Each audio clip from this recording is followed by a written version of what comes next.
एक arm forces के officer की ये जिम्मेदारी होती है कि वो अपने सोल्जर्स को मोटिवेट करे और उसे सही तरह से कमांड करे, ताकि किसी भी और सिचुएशन में, किसी भी क्रिटिकल सिचुएशन में वो अपनी स्पीकिंग पावर, अपनी इन्फ्लुएंसिंग एबिलिटी, अपने कम्युनिकेशन स्किल्स को यूज़ करते हुए अपने सोल्जर्स को इतना मोटिवेट कर दे कि वो अपने ऑफिसर के साथ उस क्रिटिकल सिचुएशन में उस जंग के लिए तैयार हो जाए। Because if you can't influence people, you can't take them to the war. Ladies and gentlemen, welcome to my YouTube channel expert in all domains. आज की वीडियो में मैं इस टेस्ट को, जो कि बहुत ही इम्पोर्टेंट टेस्ट है, जो किसी भी कैंडिडेट के लिए उसकी स्पीकिंग पावर, उसकी इन्फ्लुएंसिंग एबिलिटी, उसके कम्युनिकेशन स्किल्स को शो करने के लिए बहुत ही ज़रूरी होता है।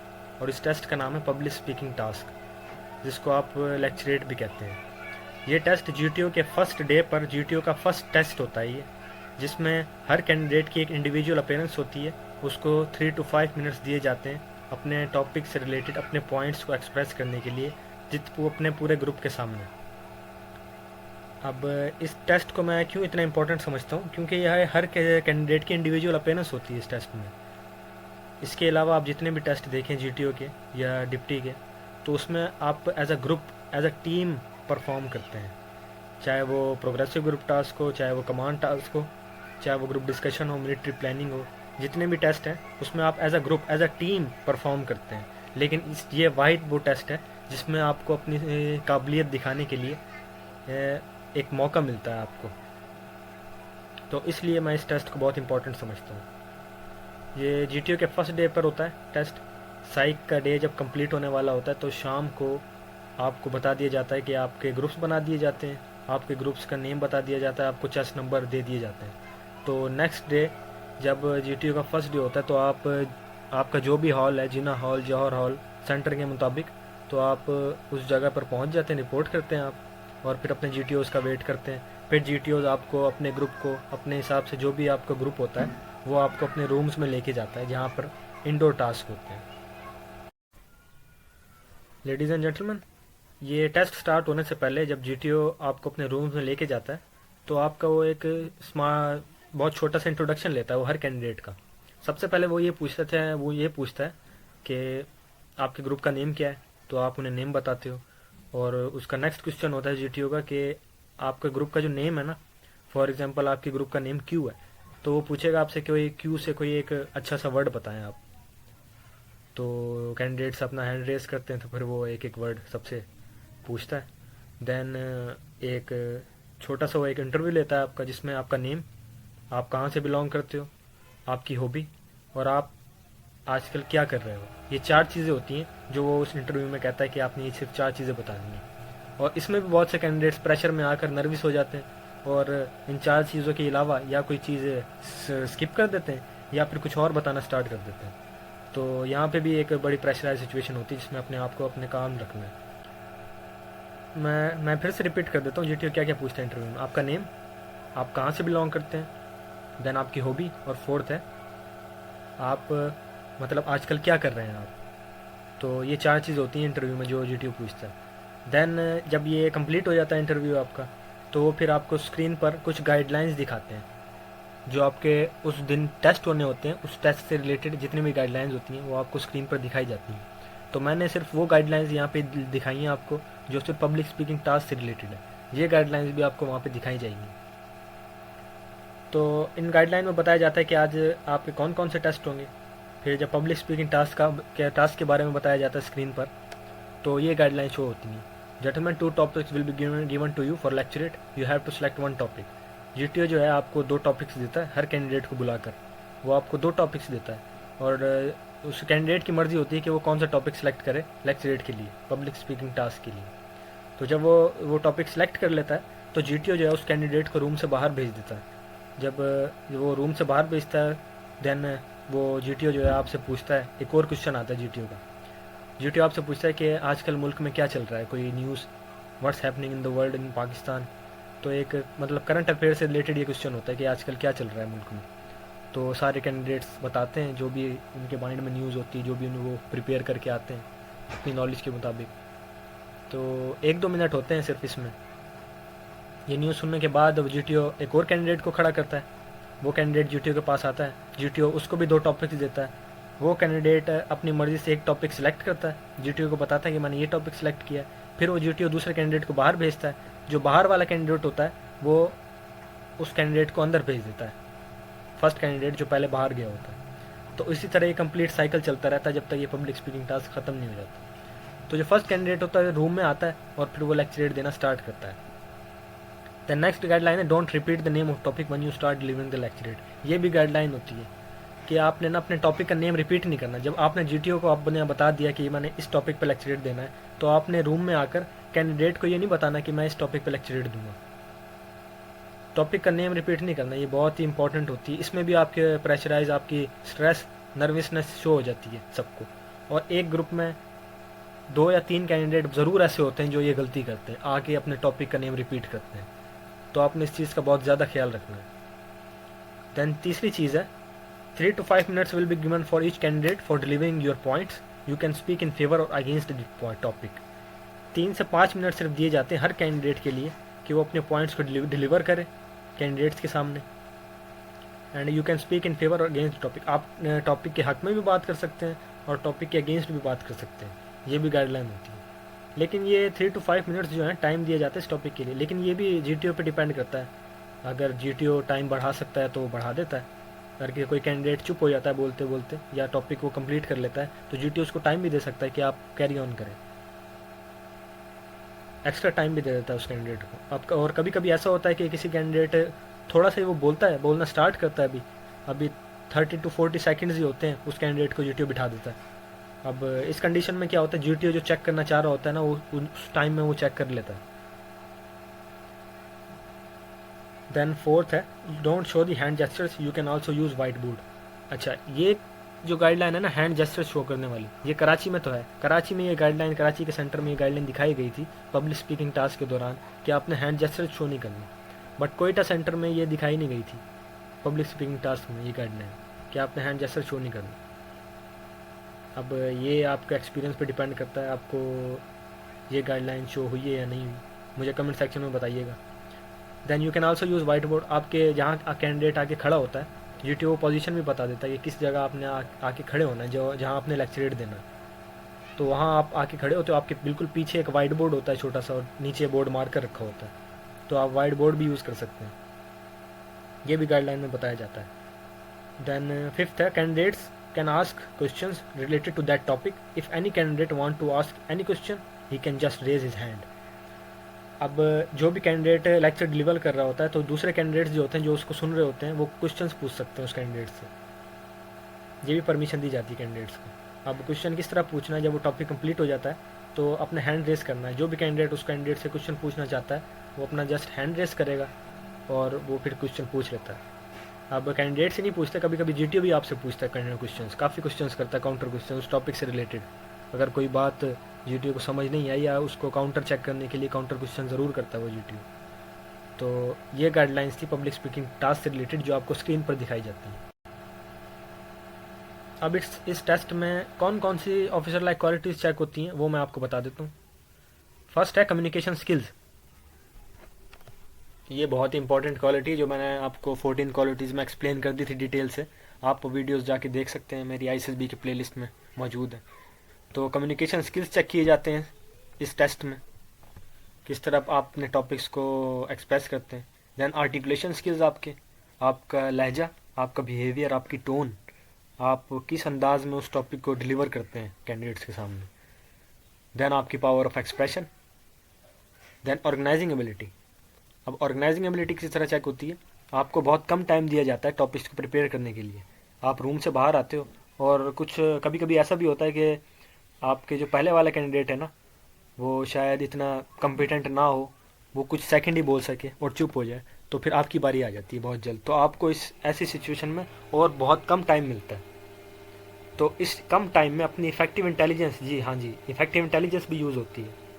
तो इस कम टाइम में अपनी इफेक्टिव इंटेलिजेंस को यूज़ करते हुए, अपनी ऑर्गेनाइजिंग एबिलिटी को यूज़ करते हुए, किस तरह अपने डाटा जो होता है ना, जो आपके माइंड में होता है, जो आपने ISSB की प्रिपरेशन के लिए, इस टेस्ट की प्रिपरेशन के लिए तैयार किया होता है, उस डाटा को, उस पॉइंट्स को, उस फैक्ट्स फिगर्स को किस तरह आप ऑर्गेनाइज करते हैं 3 शक्ल में, इंट्रोडक्शन, बॉडी एंड कंक्लूजन। किस तरह आप उसको ऑर्गेनाइज करते हैं, यहाँ पे आपकी ऑर्गेनाइजिंग एबिलिटी भी चेक होती है। देन फिफ्थ है इन्फ्लुएंसिंग एबिलिटी, आपका ग्रुप आपसे इन्फ्लुएंस होता भी है या नहीं, यहाँ आपकी इन्फ्लुएंसिंग एबिलिटी चेक होती है, किस तरह आप अपने ग्रुप को अपने पॉइंट से इन्फ्लुएंस कर पाते हैं। देन सिक्स है सेल्फ कॉन्फिडेंस, आपका सेल्फ कॉन्फिडेंस भी चेक होता है, यहाँ पर आपकी बॉडी लैंग्वेज भी चेक होती है। तो ये सारी क्वालिटीज़ हैं, ये सारे स्किल्स हैं जो आपके इस टास्क में चेक होते हैं, जीटीओ चेक करता है इस टास्क में। अब जीटीओ जो आपको 2 टॉपिक देता है ना, उसमें एक टॉपिक होता है हाई लेवल टॉपिक होता है और एक होता है low level topic. For example एक टॉपिक उसने दिया impacts of AI on next generation, ये बहुत ही इंपॉर्टेंट टॉपिक है और काफ़ी दफ़ा रिपीट हो रहा है। और एक लो लेवल टॉपिक दे दिया then stress of reason of stress in our youth. Then for example एक टॉपिक इकोनॉमी से रिलेटेड हो गया तो एक सोशल मीडिया का टॉपिक दे दिया उसने। फॉर एग्जांपल एक शुगर क्राइसिस और वाटर क्राइसिस से रिलेटेड है तो दूसरा टॉपिक जो है को एजुकेशन है। तो अब ये कैसे डिसाइड होगा कि हाई लेवल टॉपिक है लो लेवल टॉपिक है, ये आपकी प्रिपरेशन पे डिपेंड करता है। हो सकता है आप प्रिपेयर करने के नहीं गए हों इस टास्क को, कोई टॉपिक्स ही आपने तैयार नहीं किए हों, ना ही आपकी इतनी नॉलेज हो, तो आपको लो लेवल टॉपिक जो है ना वो भी हाई लेवल टॉपिक लगेगा, तो फिर आप क्या बोलेंगे लेक्चरेट में। तो इसलिए मैं समझता हूँ एसएसबी की तैयारी जो है बहुत बहुत ज़्यादा अहम है। बगैर तैयारी के एसएसबी आप क्रैक नहीं कर सकते, ये बहुत मुश्किल है। तो ये टॉपिक्स होते हैं, 2 तरह के टॉपिक्स जो जीटीओ आपको देता है लेक्चरेट के लिए। अब सबसे इम्पोर्टेंट होता है टॉपिक की सिलेक्शन। अब टॉपिक की सिलेक्शन बहुत ज़रूरी है, मतलब इतनी इम्पोर्टेंट है क्योंकि आपका कंप्लीट पब्लिक स्पीकिंग टास्क, आपका लेक्चरेट जो है और आपका फर्स्ट इंप्रेशन इसी पे डिपेंड करता है कि आपको जो टॉपिक आप सेलेक्ट करेंगे, आप जाहिर सी बात है वही टॉपिक सेलेक्ट करेंगे जिसके बारे में आपको फैक्ट्स फिगर्स पता होंगे, जिसके बारे में आपको इन्फॉर्मेशन होगी, नॉलेज होगी, तो आप वही टॉपिक सेलेक्ट करेंगे। तो टॉपिक की सिलेक्शन जो है ना वो बहुत इंपॉर्टेंट है।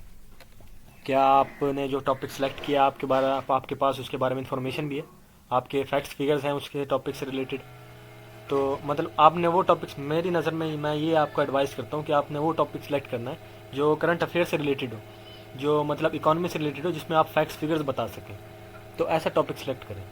तो आप अगर इस ऐसा टॉपिक से तभी आप सेलेक्ट करेंगे जब आपकी तैयारी होगी।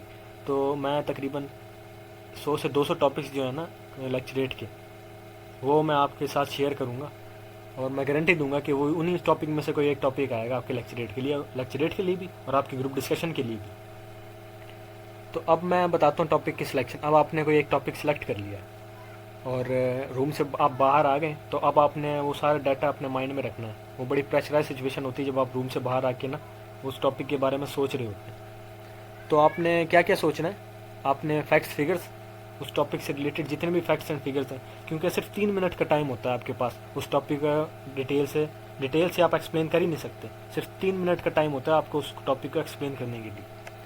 तो आपने उससे जितने भी फैक्ट्स एंड फिगर्स हैं, मोटी मोटी बातें जितने भी हैं, वो आपने ऑर्गेनाइज करनी है।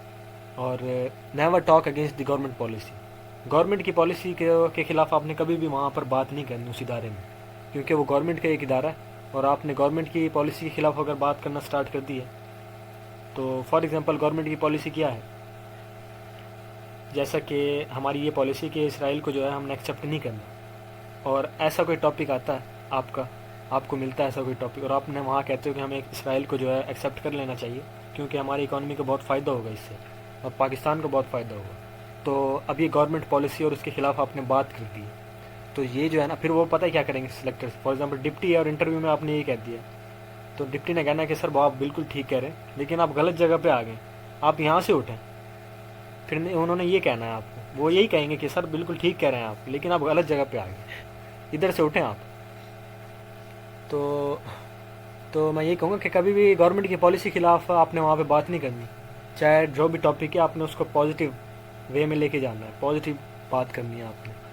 और एक टॉपिक है ना, अगर कोई ऐसा टॉपिक है जिसमें आपने पॉजिटिव भी बताना है और कोई फॉर एग्जांपल कोई नेगेटिव टॉपिक है, तो आपने उसको दोनों एंगल से लेके चलना है। उसके बारे में आपने पॉजिटिव भी बताना है, पॉजिटिव क्या पहलू हैं इसके, उसके बारे में आपने नेगेटिव भी बताना है। हर टॉपिक के एडवांटेजेस डिसएडवांटेजेस दोनों बताने हैं आपने, मतलब न्यूट्रल रहना है, न्यूट्रल रह के आपने बात करनी है उस टॉपिक से रिलेटेड। तो दूसरा यही है। और तीसरा है क्वालिटी मैटर्स। अब क्वालिटी मैटर करती है ना कि क्वांटिटी। अब क्वांटिटी ये कि मतलब आप उस टॉपिक्स को लेकर डिटेल से आप एक्सप्लेन कर रहे हैं, आपके पास इतना टाइम है भी नहीं, सिर्फ 3 मिनट है आपके पास, और आप उसको डिटेल से अपना एक्सप्लेन करना स्टार्ट कर दिया, तो ये भी आपका एक बैड इंप्रेशन जाएगा। ठीक है, आपके पास नॉलेज है, लेकिन उस क्वालिटी मैटर करती है। जो भी क्वालिटी है, फैक्ट्स फिगर्स हैं, मेन पॉइंट्स, रिपोर्ट्स, कोई इंटरनेशनल रिलेशन से अगर कोई टॉपिक है तो उसकी ऑर्गेनाइजेशन की मेन रिपोर्ट्स आप उसको लेकर वो एक्सप्लेन कर दें, तो ये जो है ना, ऐसे आपका इंप्रेशन जो है ना बहुत अच्छा जाएगा। अब अगर मैं बात करूँ टॉपिक के स्ट्रक्चर पे, तो अगर कोई भी टॉपिक है ना, तो उसको आपने 3 पार्ट्स में डिवाइड करना है। नंबर 1, सबसे पहले उसका इंट्रोडक्शन देना है, देन उसकी बॉडी, जितना भी डाटा है उसकी बॉडी में, देन उसका कंक्लूजन, एंड में आपने उसके सॉल्यूशंस और उसका कंक्लूजन देना है। अगर मैं ऐसे राइटिंग की भी बात करूँ ना, जो आपके फर्स्ट डे पर साइक के टेस्ट में होता है, तो उस ऐसे राइटिंग में भी उसको भी उसके भी 3 पार्ट्स होते हैं, 3 पार्ट्स में वो डिवाइड होता है, चाहे ऐसे राइटिंग हो चाहे कोई भी टॉपिक हो। इंट्रोडक्शन में उसके क्या आता है, उसकी आउटलाइंस आती हैं। इंट्रोडक्शन में आप आउटलाइंस बताते हो कि इस टॉपिक में मैं क्या क्या एक्सप्लेन करूँगा, वो सारी आउटलाइंस। देन फिर उसकी बॉडी, कि प्रेजेंट में क्या चल रहा है, क्या क्या प्रॉब्लम्स हैं, सारे फैक्ट्स एंड फिगर्स, वो सारा बॉडी में एक्सप्लेन करते हो। देन एट द एंड आप कंक्लूजन देते हो, सॉल्यूशंस, द वे फॉरवर्ड, उस टॉपिक का क्या है, उस प्रॉब्लम्स जो हैं, जो प्रॉब्लम्स चले आ रहे हैं उनका सोल्यूशन क्या है, तो कंक्लूजन में आप ये बताते हो। तो कोई भी टॉपिक है ना, उसको आपने 3 पार्ट्स में डिवाइड करना है, उसका एक स्ट्रक्चर बनाना है। अगर आपने उस टॉपिक पे लेक्चर स्टार्ट किया है ना, तो रूम में आके आपने सबसे पहले बताना है कि इस टॉपिक जो है, इस टॉपिक से रिलेटेड मैं आपको क्या क्या बताऊंगा। सबसे पहले मैं आपको ये बताऊंगा, देन उसके इंट्रोडक्शन, देन इसकी बॉडी में मैं आपको ये बताऊंगा, देन इसका कंक्लूजन में एंड पे मैं आपको इसका कंक्लूजन दूंगा। तो ये होता है एक टॉपिक का स्ट्रक्चर जो होता है। अब ज़्यादातर माना जाता है कि इंट्रोडक्शन जो है ना, वो आप 30 सेकेंड्स का दे दें, क्योंकि अब 3 मिनट्स हैं, तो इंट्रोडक्शन आप 30 सेकंड का दें कि आप मैं इस टॉपिक से रिलेटेड क्या क्या आपको बताऊंगा, उसकी डेफिनेशन क्या है, उसकी थोड़ी सी हिस्ट्री, उससे रिलेटेड जितनी भी नॉलेज है। देन उसके बाद बॉडी में आ जाए। बॉडी में ना ज़्यादातर फैक्ट्स और फिगर्स से आप बात करें, और कोई भी अगर एक पॉइंट है ना, तो उसको आपने ज़्यादा लंबा नहीं खींचना, क्योंकि जीटीओ को पता होता है वो सारी बात कि आप क्या कहना चाह रहे हैं, वो समझ जाते हैं, कैंडिडेट्स भी समझ जाते हैं और जीटीओ भी समझ जाते हैं। तो आपने ना एक पॉइंट को लेकर उसको ज़्यादा लंबा नहीं करना, बस उसको टू द पॉइंट बात करनी है फैक्ट्स एंड फिगर्स के साथ, क्योंकि आपके पास इतना टाइम भी नहीं है। क्योंकि अगर आप उस पर इतना टाइम लगा देंगे तो फिर आप कंक्लूजन नहीं दे सकेंगे उसके सोल्यूशन, तो हो सकता है जीटीओ आपको पहले ही बिठा दे। तो आपने फैक्ट्स एंड फिगर्स से रिलेटेड बात करनी है, स्टैट्स के डिपेंड करके। तो फैक्ट्स फिगर्स से रिलेटेड बात करनी है आपने, देन बॉडी में, और बॉडी को टाइम देते हैं आप 2 मिनट बॉडी को दें, 30 second introduction, and eight the and 30 second जो है वो आप कंक्लूजन को दें। तो ये एक टॉपिक का होता है कंप्लीट स्ट्रक्चर। इस तरह आपने टॉपिक को एक्सप्लेन करना है। अब मैं आपको वो सारे पॉइंट्स एक्सप्लेन करता हूँ जो आपने टॉपिक को एक्सप्लेन करते हुए, और जब आप रूम से बाहर खड़े हो उस टॉपिक से डाटा, जितना भी उससे रिलेटेड डाटा है ना, उसको जब आप ऑर्गेनाइज कर रहे हो, वो सारे जो पॉइंट्स हैं ना, वो मैं आपको एक्सप्लेन करता हूँ। तो फर्स्ट पॉइंट है organize all important points related to the topic. अब आप रूम से बाहर खड़े हैं ना, और आप उस टाइम सोच रहे हैं कि मैं इस टॉपिक से रिलेटेड क्या क्या जो है डाटा वो अंदर जाके मैं बताऊंगा। तो जितनी भी आपकी तैयारी होगी, वो सारी नॉलेज उसको आप ऑर्गेनाइज कर रहे होंगे कि इंट्रोडक्शन में आप मैं क्या क्या बताऊंगा इन्हें, देन बॉडी में मैं क्या बताऊंगा, then at the end conclusion में क्या बताऊंगा, और कोई भी अगर कोई काउंटर क्वेश्चन होता है तो मैं उसको किस तरह से टैकल करूँगा। तो ये सारे पॉइंट्स जो है ना, ये आपने तैयार करने हैं। तो सबसे पहले तो वही है, divide all points in 3 segments. जितने भी पॉइंट्स उसको 3 सेगमेंट में डिवाइड करें आप। 30 second introduction, then 120 second body, then 30 second conclusion. अब 3 मिनट का टाइम जो होता है ना, वो बहुत ज़्यादा होता है कि जब आप प्रैक्टिस करेंगे ना इस चीज़ की और टाइमर के साथ, तो फिर आपको पता चलेगा 3 मिनट में काफ़ी सारा कंटेंट जो है वो आप एक्सप्लेन कर सकते हो बहुत अच्छी तरीके से। और यहाँ एक बात, जो जीटीओ जो है ना, वो मैंने कहा था आपको कि 2 टॉपिक्स देता। अब ये नहीं है कि हर सेंटर में ऐसा नहीं होता, और एक सेंटर के जो डिफरेंट ग्रुप्स होते हैं एक बैच के आईसीएसबी में, तो जीटीओ की मर्ज़ी होती है, वो 2 भी दे सकता है और 1 भी दे सकता है। हाँ, और ये टॉपिक जो होता है ना, वो जीटीओ नहीं देता, ये टॉपिक होता है जो साइकोलॉजिस्ट देता है कि इस कैंडिडेट को आपने ये टॉपिक्स देने हैं, साइकोलॉजिस्ट देता है जीटीओ को। तो ये टॉपिक्स दरअसल साइकोलॉजिस्ट के होते हैं। तो अब जीटीओ की मर्ज़ी, वो 1 टॉपिक दे देता है कभी कभी कैंडिडेट्स को, या 2 टॉपिक्स भी देता है। तो ठीक है, 30 second introduction, 120 second body, then 30 second conclusion. अब इंट्रोडक्शन में क्या क्या है, वही सारी आउटलाइंस कि उसकी कोई डेफिनेशन हो गई, कोई हिस्ट्री से रिलेटेड, उसका अगर कोई हिस्ट्री वाली डायमेंशन है उससे रिलेटेड आपने उसको थोड़ा एक्सप्लेन कर दिया। तो इंट्रोडक्शन में ये हो गया। देन 120 सेकंड जो बॉडी है उसमें आपने बताना इसके कॉजेज़ क्या हैं, इसके इफ़ेक्ट्स क्या हैं, देन इसके स्टैट्स क्या हैं, फैक्ट्स एंड फिगर्स क्या हैं, ये सारा आपने बॉडी में बता दिया। देन जो लास्ट है ना 30 सेकेंड, अब उसमें आपने उसका कंक्लूजन करना है, उसको समराइज़ करना है, और टॉपिक से रिलेटेड अगर कोई प्रॉब्लम वाला टॉपिक है तो उसको सोल्यूशंस बताने हैं आपने कि क्या क्या इस प्रॉब्लम के क्या क्या मेरी नज़र में सोल्यूशंस हैं, तो वो सोल्यूशन सारे आपने कंक्लूजन में बताने हैं। अब एक टॉपिक को ना आप डिफरेंट डायमेंशन से टैकल करें आप, कि फ़र्ज़ किया कि अगर कोई टॉपिक है जो लेटेस्ट टॉपिक है इसराइल पैलेस्टीन वाला, तो ये वाला जो इशू है ना, इसको आपने फ़र्ज़ किया ये अगर आपके हिस्से में आता है या इस्लामोफोबिया का कोई ऐसा टॉपिक आता है, तो इसको डिफरेंट डायमेंशन से आपने एक्सप्लेन करना है। जैसे फॉर एग्जांपल इकोनॉमिक डायमेंशन, जैसे पॉलिटिकल डायमेंशन, सोशल डायमेंशन, जितनी भी डायमेंशन हैं। तो फॉर एग्जांपल कि ये टॉपिक जो है इसराइल पैलेस्टाइन, इससे पाकिस्तान पे क्या इफ़ेक्ट है, इसकी इकोनॉमी पे क्या इफ़ेक्ट है। जैसे रशिया यूक्रेन का अगर कोई टॉपिक है और चाइना ताइवान का कोई टॉपिक है, तो इस पर पाकिस्तान को इससे क्या इफ़ेक्ट होता है, इसमें पाकिस्तान को पॉलिटिकल, इकोनॉमिकल, सोशल क्या क्या इफ़ेक्ट्स हैं। मतलब हर टॉपिक को ना हर डायमेंशन से आपने कवर करना है, तो एक बहुत पॉजिटिव इम्पैक्ट जाएगा। जब आप इसको बैठ कर इसका स्ट्रक्चर बनाएंगे ना, पूरा एक मैप, रोड मैप, जब आप एक टॉपिक का जो है डिसाइड करेंगे, एक पेपर पे लिखेंगे, तब आपको समझ आ जाएगा कि हम इस टॉपिक पर किस किस डायमेंशन से बात कर सकते हैं। देन थर्ड है facts and figures. Facts and figures तो आपने बताने ही बताने हैं टॉपिक से रिलेटेड, ये लेक्चरेट में भी बताना है और ग्रुप डिस्कशन में भी आपने लाजमी बताना है। Then summarize the top points that you have explain. अब जो लास्ट 30 सेकेंड्स है उसमें आपने समराइज़ करना है जितने भी पॉइंट्स दिए हैं, उससे सॉल्यूशंस जितने भी हैं वो आपने बताने हैं। Then tackle all the counter questions with calmness and knowledge. I hope कि अगर आप ये जो प्रीवियस पॉइंट्स हैं ना, ये आप बहुत अच्छी तरह तैयार करके एक्सप्लेन कर देते हैं ना, तो मुझे नहीं लगता कि आप पर कोई काउंटर क्वेश्चन होगा, लेकिन हो भी सकता है, कैंडिडेट्स भी कर सकते हैं, जीटीयू भी कर सकता है। तो आपने अब ऐसी नॉलेज देनी है, ऐसे पॉइंट्स एक्सप्लेन करने हैं जिस पर अगर कोई काउंटर क्वेश्चन हो तो आप उसको टैकल कर सकें। हो सकता है अगर आपने कोई ऐसा पॉइंट दे दिया या ऐसी कोई लंबी बात कर दी जिस पर अगर कोई काउंटर क्वेश्चन हुआ आप पर, तो उसको आप एक्सप्लेन ही नहीं कर पाए, उसको किसी को कायल ही नहीं कर पाए आप। तो इसका चीज़ का भी आपने ख्याल रखना है कि ऐसे पॉइंट्स देने, अगर इस पर कोई आपके से काउंटर क्वेश्चन होता भी है तो आप उसका आंसर कर सकें। इंटरव्यू में भी इस चीज़ का ख्याल रखना है, ग्रुप डिस्कशन में भी, लेक्चरेट में भी। अब नेक्स्ट है बॉडी लैंग्वेज। आपकी बॉडी लैंग्वेज क्या होनी चाहिए पब्लिक स्पीकिंग टास्क में, ये लेक्चरेट देते हुए। तो अब मैं आपको बॉडी लैंग्वेज के बारे में बताता हूँ। बॉडी लैंग्वेज की कंप्लीट एक साइंस है, वो आप कोई बुक पढ़िएगा या कोई वीडियोस देखिएगा। वैसे मैं भी एक अलग वीडियो बनाऊँगा बॉडी लैंग्वेज की, कौन कौन से उसमें open body language, close body language, कौन कौन से पोस्चर्स होते हैं, वो मैं सारा एक्सप्लेन करूँगा। तो अब पब्लिक स्पीकिंग टास्क में आपकी क्या बॉडी लैंग्वेज होनी चाहिए। तो सबसे पहले हैंड जेस्चर्स। अब हैंड जेस्चर्स तो उन्होंने खुद ही मना कर दिया है जब गाइडलाइंस आपको दिखाई थी स्क्रीन पर कि आपने हैंड जेस्चर्स शो नहीं करने। तो आपने ना जैसे फिर आपने ऐसे हाथ बांध के खड़े होना, जैसे ये बॉय खड़ा हुआ है, इसको ये पोजीशन, ये पोस्चर जो होता है इसको कहते हैं dominate and confident posture body language की साइंस में। कॉन्फिडेंस पोजीशन होती है ये, हाथों को पीछे बांधना, हाथों पे हाथ, ना कि ये वाली पोजीशन जो एक गर्ल की पोजीशन है ना, आपने कलाई को नहीं पकड़ना। ये कलाई को पकड़ना इसको शो करता है इनसिक्योरिटी, कि आप इनसिक्योर है, नर्वस है, नर्वसनेस शो करती है ये चीज़। और लेग्स की मूव, ये जो लेग्स की पोजीशन है इस बॉय की, ये भी कॉन्फिडेंट पोजीशन है। तो ये जो कंप्लीट पोजीशन है ना, ये होती है कॉन्फिडेंट पोजीशन। और हैंड जेस्चर्स अब आप, उन्होंने तो खुद ही मना कर दिया ना हैंड जेस्चर्स का शो नहीं करना। तो अब कुछ कैंडिडेट्स होते हैं वो हाथों को ऐसे मसलना शुरू कर देते हैं, कभी कभी हैंड जेस्चर ही शो कर देते हैं, तो ये भी नर्वसनेस शो करती है आपकी। और लेक्चरेट के दौरान ना आपने हाथों को मसलना और ना आपने फेस को टच करना है अपनी।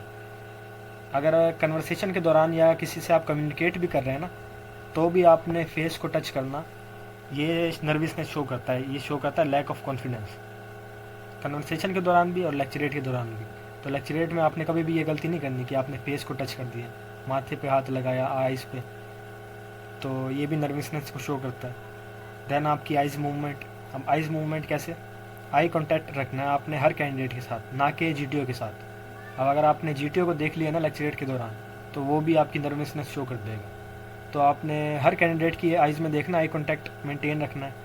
अब कोई कभी कभी कैंडिडेट ऐसे करते हैं, एक कैंडिडेट को देखते रहते हैं और पूरा लेक्चरेट ही कंप्लीट कर देते हैं, तो ये नहीं करना। 3 से 4 सेकंड तक आपने एक कैंडिडेट को नहीं देखना, 3 सेकंड तक देखा है, फिर दूसरे कैंडिडेट को, वो भी बैठे हुए आपके लेक्चरेट सुनने के लिए, तो सबकी तरफ देखें आप बारी बारी पूरे लेक्चरेट के दौरान। तो ये भी आपका ज़रा पॉजिटिव इंडिकेटर जाएगा जीटीयू की तरफ। देन स्टैंडिंग पोजीशन मैंने आपको बता दी है, ये स्टैंडिंग पोजीशन होनी चाहिए, कॉन्फिडेंट पोजीशन। देन आपकी वॉइस भी थोड़ी अच्छी होनी चाहिए, वॉइस मॉड्यूलेशन भी होनी चाहिए। कोई पॉइंट ऐसा आता है जिसमें अपनी पिच आप लो रखें, या लेक्चरेट को कोई पॉइंट ऐसा आ गया जिसमें थोड़ी पिच आपको हाई करनी पड़ गई, तो ये जो वॉइस की मॉड्यूलेशन है ना, ये आप रखें, ये भी आपको काफ़ी पॉजिटिव इंडिकेटर जाएगा आप जीटीयू की तरफ। तो ये थी बॉडी लैंग्वेज। देन नेक्स्ट, ये भी बॉडी लैंग्वेज से रिलेटेड है, never speak very fast not too slow. अब बहुत से कैंडिडेट्स जो नर्वसनेस शो कर रहे होते हैं ना, या कोई कैंडिडेट नर्वस है तो वो बहुत स्पीड में शुरू हो जाता है, वो बहुत स्पीड में बहुत बोलना शुरू हो जाता है, लेक्चरेट बहुत स्पीड में देता है वो। और कभी कभी ऐसा भी पॉइंट आता है कि वो बिल्कुल ही चुप हो जाते हैं, कोई कैंडिडेट बहुत स्पीड में बोल रहे हैं और एकदम चुप, तो बिल्कुल ब्लैंक हो जाते हैं उस टाइम पे। तो ये भी प्रेशराइज सिचुएशन होती है, तो इसमें भी अपने आप को काल्म रखना है। तो इसकी अब होती है एक प्रैक्टिस, जब आप लेक्चरेट दे रहे हो ना, तो आपने ना पॉज लेना है, एक लाइन बताइए ना, तो अपने ब्रीथिंग रेट जो है ना उसको अपने कंट्रोल में रखना है। आपने एक पॉइंट बताया, थोड़ा पॉज लिया, फिर एक और पॉइंट बताया। अगर आपको लग रहा है कि मैं ज़रा थोड़ा नर्वस हूँ या मेरे जो ब्रीथिंग रेट है वो मेरे कंट्रोल में नहीं आ रहा, तो आपने ना पॉज लेना है। अगर आपकी प्रैक्टिस ज़्यादा है ना, तो आप वो फिर इस चीज़ को कवर कर सकते हो। ये चीज़ आती है आपकी प्रैक्टिस से, पॉज ले के स्लो, आराम से सुकून से आपने लेक्चरेट देना, कंप्लीट करना अपना लेक्चरेट। और ज़्यादा स्लो भी नहीं होना कि आप पॉइंट्स ही ना दे पाओ उतने टाइम में। तो मीडियम अपना पिच, अपनी वॉइस की पिच मीडियम रखनी है, और अपने वॉइस का जो रेट है उसकी स्पीड वो भी मीडियम रखनी है। तो देन कम्युनिकेशन स्किल्स, आपके वर्ड्स, वोकेबलरी अपनी अच्छी करनी है आपने, क्योंकि कभी कभी ऐसा होता है आपके माइंड में बहुत नॉलेज होती है, आप सोचते हो कि मेरा इस टॉपिक पे बहुत नॉलेज है, बहुत इन्फॉर्मेशन है, लेकिन आप बोल नहीं पाते। तो ये होती है आपकी स्पीकिंग पावर, आपकी कम्युनिकेशन स्किल्स, जो आपको बोलने पे आपकी हेल्प करती है। तो इसकी भी आपने प्रैक्टिस करनी है, इस कम्युनिकेशन स्किल्स को मैंने काफ़ी एक्सप्लेन कर दिया अपनी पुरानी वीडियो में भी और इस वीडियो में भी। तो कभी कभी होता है ना ऐसे कि मतलब आपके पास नॉलेज बहुत है लेकिन आप उसको डिलीवर नहीं कर पाते, अपने माइंड को और अपनी वॉइस को आप कनेक्ट नहीं कर पाते। तो ये चीज़ सिर्फ आपकी स्पीकिंग पावर, आपकी कम्युनिकेशन स्किल्स से आएगी और इसकी प्रैक्टिस से। तो आपने इसकी प्रैक्टिस करनी है। अब लास्ट है हाउ टू प्रिपेयर। अब पब्लिक स्पीकिंग टास्क की या लेक्चरेट की तैयारी कैसे करें। टॉपिक्स हमें नहीं पता कि कौन से टॉपिक्स आएंगे। अब साइक की मर्ज़ी, जीटीयू की मर्ज़ी, वो कोई भी टॉपिक दे सकता है। अनसीन टॉपिक्स होते हैं, तो हमें तो टॉपिक्स का भी नहीं पता टॉपिक्स कौन से आएंगे, और हम प्रैक्टिस कैसे करें, तैयारी कैसे करें। सर मैं एक गवर्नमेंट इंस्टीट्यूट का स्टूडेंट रहा हूँ, मेरे पूरे एजुकेशनल पीरियड में मैं कभी स्टेज पर नहीं आया। क्यों नहीं आए आप? क्योंकि वो हमारा एजुकेशन सिस्टम ऐसा है ना, जिसमें ठीक है, हमारा एजुकेशन सिस्टम को मैं ज़्यादा ब्लेम नहीं करता, पर ये चीज़ तो है कि वो स्टूडेंट की ग्रूमिंग नहीं करती इतनी। अगर आप गवर्नमेंट इंस्टीट्यूट में देखें ना, तो आप बहुत से इंस्टीट्यूट ऐसे हैं जिनमें टीचर्स का जो रोल है ना बच्चों की ग्रूमिंग का, वो इतना ठीक नहीं है। इसमें टीचर्स का भी कसूर नहीं है, क्योंकि उन्होंने जो एजुकेशन हासिल की है वो भी आउटडेटेड सिलेबस पढ़ा है, तो वही सिलेबस हम पढ़ते आ रहे हैं, तो इसमें उनका भी कसूर नहीं है। और अब जो एक कैंडिडेट है जो वो कभी अपने एजुकेशनल पीरियड में स्टेज पर नहीं आया, स्टेज पर आके उसने बात नहीं की, ना कभी उसने प्रेजेंटेशन दी, ना कोई लेक्चर दिया, अपनी स्कूल लाइफ में भी और ना ही अपनी कॉलेज लाइफ में भी। तो अब फॉर एग्जांपल एक स्टूडेंट है जो स्कूल लाइफ गुजार के अब कॉलेज में आ गया और ये फिर ये वीडियो देख रहा है, तो उसके लिए बहुत अच्छा मौका है। लेकिन अगर कोई कैंडिडेट जो कॉलेज लाइफ भी गुजार चुका है और अब वो आईएसएसबी की तैयारी कर रहा है, तो अब मैं बताता हूँ उसने क्या क्या करना है। तो कोई भी टॉपिक है ना, मैं तकरीबन 150 से 200 टॉपिक्स आपके साथ शेयर करूँगा। अगर आपका अच्छा फीडबैक आता है तो मैं एक एक टॉपिक को एक्सप्लेन भी कर दूँगा अपनी अलग वीडियो में। सिर्फ मैं आपको आउटलाइंस और फैक्ट्स एंड फिगर्स बताऊँगा उस वीडियो में एक टॉपिक के, तो बाकी जो है वो आपकी एक्सप्लेनेशन जो है वो आप पे डिपेंड करता है, वो कितनी एक्सप्लेनेशन करते हैं आप, एक्सप्लेनेशन आप पे डिपेंड करेगा। मैं सिर्फ आपका उसका इस टॉपिक का स्ट्रक्चर और आउटलाइन दे दूँगा। तो नंबर 1 है प्रैक्टिस विद फ्रेंड्स। कोई भी टॉपिक लें उसको फ्रेंड के साथ, अपने सीरियस फ्रेंड्स जो हैं उनके साथ उसकी प्रैक्टिस करें, क्योंकि जब आपका एक एक जो इंडिविजुअल है एक एक टॉपिक तैयार करेगा, तो आपका जो टॉपिक होगा ना वो तो आपको तैयार होगा, लेकिन जब आपके जो दूसरे फ्रेंड्स होंगे ना, जैसे 6 फ्रेंड्स हैं, तो आपको फिर 6 टॉपिक्स जो है ना वो आपको तैयार हो जाएंगे। तो इसके लिए ये बेहतरीन सोल्यूशन है। देन है मेक वीडियो फ्रॉम मोबाइल। अब किसी के पास ये अपॉर्चुनिटी नहीं है ना कि वो स्टेज पर आके नहीं बोल सकता, और उसका कॉलेज का जो पीरियड है वो भी गुजर चुका है, तो उसके लिए उसका जो बेहतरीन दोस्त है वो है उसका मोबाइल में जो कैमरा है उसको आप यूज़ कीजिए। आप अपनी वीडियो बनाएं, लेक्चरेट का कोई भी टॉपिक तैयार करें आप, और आप फिर उसकी एक वीडियो बनाएं अपनी। इसमें इसका सबसे बड़ा फ़ायदा और मेरे नज़र में सबसे बड़ा सोल्यूशन ही यही है कि आप अपनी वीडियो बनाएं। इसमें आपकी बॉडी लैंग्वेज भी आपको नज़र आएगी, कहाँ आपकी जो पिच है वो लो है, कहाँ हाई है, कहाँ आपने पॉज लेने थे जो नहीं लिए, कहाँ आपने रुकना था, कहाँ आपकी जो स्पीड है वो बहुत ज़्यादा है, कहाँ आप नर्वस हुए हो, कहाँ आपकी हैंड्स की मूवमेंट, आपकी लेग्स की मूवमेंट, आपकी नर्वसनेस किस जगह शो हुई है, तो आपको सारा कुछ पता चल जाएगा उस वीडियो में। तो बेस्ट सोल्यूशन जो है ना वो आपका यही है कि आप वीडियो बनाएं। Then what about topics. अब टॉपिक्स से रिलेटेड, अब टॉपिक्स कैसे तैयार करें। अगर आपने फॉर्म सबमिट करवा दिया बाई एस बी की, अब आपके पास बहुत कम टाइम है ये टॉपिक्स तैयार करने का, तो आप पढ़ें। जैसे मैंने आपको फर्स्ट वीडियो में डॉन न्यूज़पेपर का बताया था, डॉन न्यूज़पेपर से आप स्टार्ट करें। उसमें जो टॉपिक्स होते हैं ना सोशल इश्यूज़ से रिलेटेड, इकोनॉमिक इश्यूज़ से रिलेटेड, वो टॉपिक्स आप लें, वो आर्टिकल्स पढ़ें, उनमें फैक्ट्स फिगर्स लें, किस तरह उस टॉपिक को उन्होंने एक्सप्लेन किया हुआ, ये चीज़ पढ़ें। करंट अफेयर से, न्यूज़पेपर से आपने लिंक अपने आप का रखना है। ठीक है, आप न्यूज़ भी सुने, टॉक शोज़ भी सुने, बट टॉक शोज़ जो है ना हमारे चैनल्स के टॉक शोज़ जितने भी होते हैं वो पॉलिटिक्स से रिलेटेड होते हैं। ये भी एक बहुत बड़ा मसला है। लेकिन ज़्यादातर भी नहीं होते कि पॉलिटिक्स से रिलेटेड हों टॉक शोज़। कभी कभी ऐसे टॉक शोज़ भी होते हैं जो हमारे इकोनॉमिक इश्यूज़ से, सोशल इशूज़ से रिलेट करते हैं, तो ऐसे टॉक शोज़ आपने कभी मिस नहीं करना है। तो न्यूज़ सुने आप, बाकी टॉपिक्स जो है वो मैं आपको शेयर कर दूँगा। बाकी हाउ टू प्रिपेयर, ये सारे मैंने आपको सोल्यूशन बता दिए कि आप किस तरह प्रिपेयर करना है। So at the last, thank you, आपने ये वीडियो देखी। अगर आपको इस वीडियो में मिसगाइड किया हो, या कोई मेरे से मिस्टेक हुई हो, या कोई मेरी बात आपको बुरी लगी हो, कोई गलत मैंने आपको पॉइंट दिया हो, तो मुझे कमेंट सेक्शन में ज़रूर बताइएगा ताकि मैं उस चीज़ को इम्प्रूव करूँ। तो अब आपसे नेक्स्ट वीडियो में मुलाकात होगी। इस चैनल को लाइक कीजिएगा, सब्सक्राइब कीजिएगा, जो भी कैंडिडेट ICSB की तैयारी कर रहा है आपके फ्रेंड्स में से, उसको ये वीडियो शेयर कीजिएगा ताकि उसका भी फ़ायदा हो। थैंक यू, अल्लाह हाफिज़।